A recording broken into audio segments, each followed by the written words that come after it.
That was going to be my first statement, was that what I say about my mama and daddy, and that's what I always call them, mama and daddy, so y'all just have to bear with me on that. Billy Ray was born in the early part of our family. There was 9 of us kids, and he was in the first top 4. Well, I was the very last on the bottom, so between Billy Ray and my other sister and my other part of the family, there's 5 years in there. So I have no idea what happened during Billy Ray's tenure at home. Really, I really don't. I'm not saying that ugly, but I wasn't there, and Billy Ray wasn't at home when I was young. So Billy Ray, it might have been a surprise to him to what I said. I don't know why he's not here. And Brother Keith, I'm glad you brought some notes, because I sat in my deer stand yesterday trying to say, what in the world am I going to tell these people tonight? And my mind went in so many directions, because when you get to thinking about your parents and what they mean to you, it goes a long way. Phil, you're going to look the other direction now and stop there. But my daddy was as humble a man as you'd ever want to meet. And there's some people in the church that met Dad, because he come over and stayed with Billy Ray and them a while after my mother passed away. And I know Miss Conn, they brought him to church with them some, and so I know Miss Conn knows him. But I'm basically going to be mentioning Daddy, because my mother she was a good Christian lady, and like all mothers, that she was the best in the world. But my dad was the one that really influenced my life.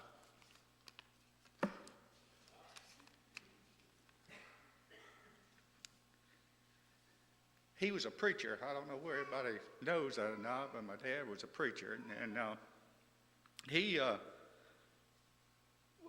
preached at small churches. In fact, Daddy always told me that he believed that the Lord was calling him in a special ministry, because he had the opportunity to go to a church one time and quit his job. He worked for the railroad and provided for us.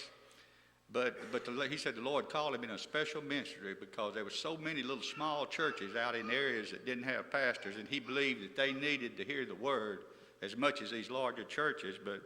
But there was a church down at Liddyville, and I don't know where y'all know where Liddyville is. It's down close to Winsboro, out from Winsboro, Ogden, Fort and Cesti, in that area there.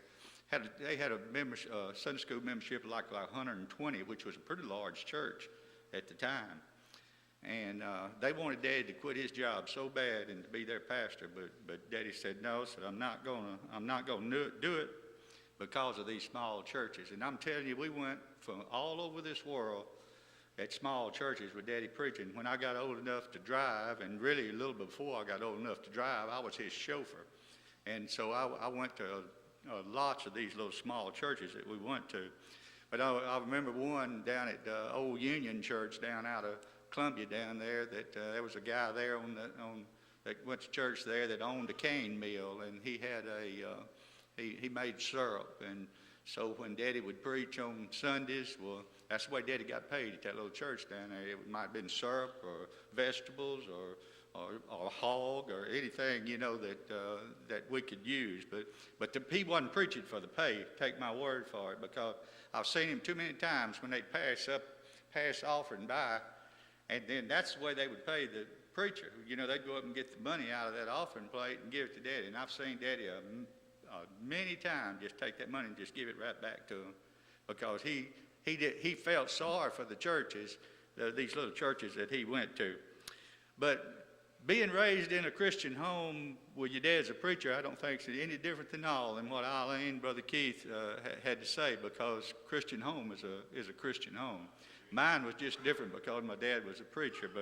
But there's 2 or 3 things that I want to tell you about what Daddy taught me. First of all, it was respect. I didn't want to do that.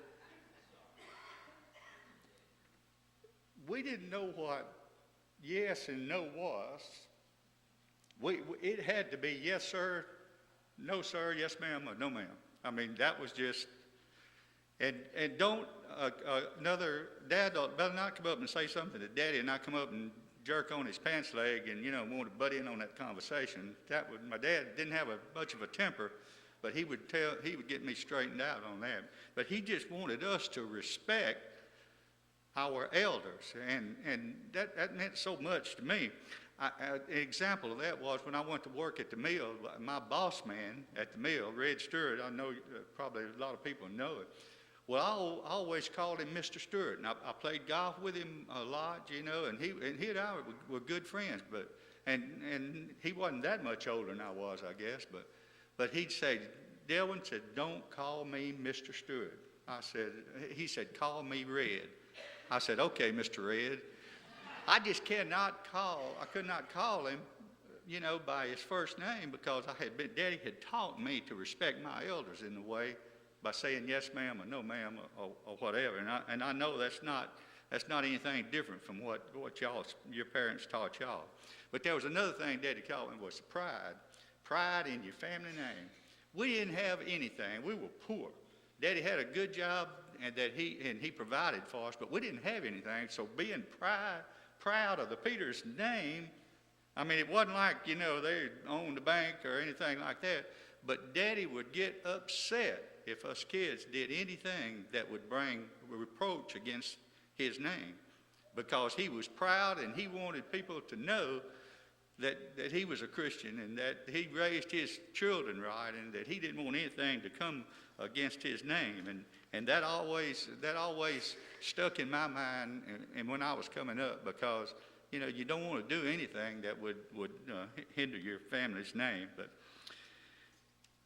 at night, it was seldom that we would go to bed, not very seldom, we'd go to bed without having family devotions around our place. Now, I don't know where your families did that or not, but Daddy wouldn't let any of us go to bed until we had the devotion time. And Daddy led in the devotion, but one of us kids would have to pray before the devotion time was over. So through that, he was teaching us how to pray. He was teaching us about the Bible. And teaching, he says, one day, what Daddy called it, says, you're going to come to the age of accountability. And if I heard that one time, I've heard it 10 million times. But when I got to the age of accountability, I knew what Daddy was talking about. At 13 years old, he was preaching a little church down at Columbia called Bellevue Baptist Church. At 13 years old, that's where I got saved. That's where I gave my heart to the Lord, was there. Church was so small, they didn't have a baptistry, but we went down to the First Baptist Church of Columbia on Sunday afternoon, and he baptized me down there. So around that devotion time, there were 6 of us kids most of the time, so it's almost as large as some of the churches that he preached in. And then I had another sister that got a divorce and came back with her 2 kids, so there was 9 of us around the devotion time a lot of time. But all of these things just stick in my mind of what Daddy and Mama taught me when I was at home. And you know, this carries right over into the church and of the things that he taught us. I know that talking about going to church all the time, we was always the first ones there and sitting in the car waiting for him to open the door, because Daddy wasn't going to be late for church. So it wasn't a question, like you say, whether we was going to go to church or not, because Daddy was taking us to church.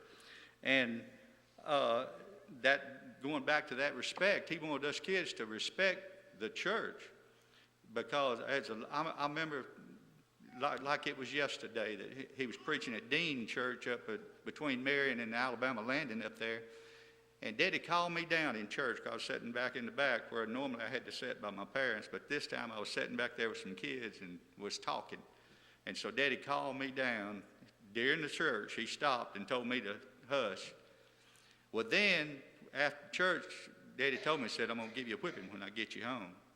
And we had to drive all the way from, if you know where Dean is, where Marion is, I had to drive all the way from Marion to Rayville, where we was living at the time, knowing that I was going to get a whipping when I got it home.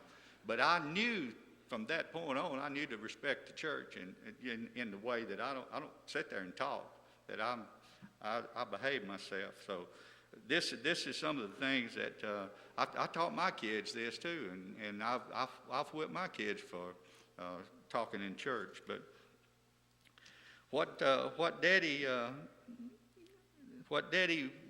always wanted from one of his children was one of them to be a preacher. And he always told me, said, it's going to be you. And do you know, the Lord was calling me one time. I know he was. And I didn't follow up on what he was wanting me to do.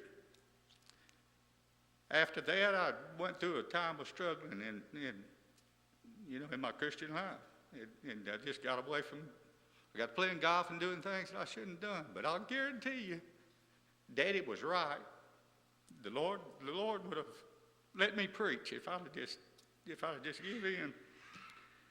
But it was from what Daddy taught me that it means the world to a person that's been raised in a Christian home and taught Christian things because he loves you.